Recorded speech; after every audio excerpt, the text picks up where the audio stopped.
Tohle je poslední track, ale cesta nekončí v hlavě. Mám pěkný, co mě každou noc probudí. 6 tracků za mnou, ale přede mnou svět. Jestli chceš vědět, kdo je Zex, teď už znáš odpověď. Poslední track, poslední beat, ale pořád mám dál důvod žít. Možná jsem začal úplně od nuly, ale moje jméno jednou bude znít v davu.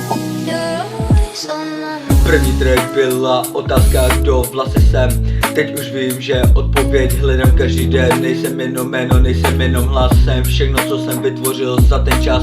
Byly dny, kdy jsem chtěl všechno zahodit, ale pak přišel beat a donutil mě pokračovat. Každý hraje, každý rym, každý další hlas je kus mojí cesty, co tu zůstane v nás.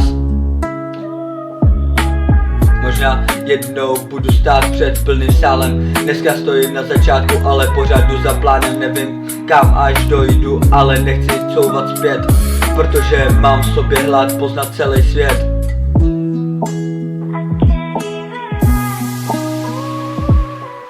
Tak zavírám album, ale ne svůj sen. Zítra zase vstanu a začne další den.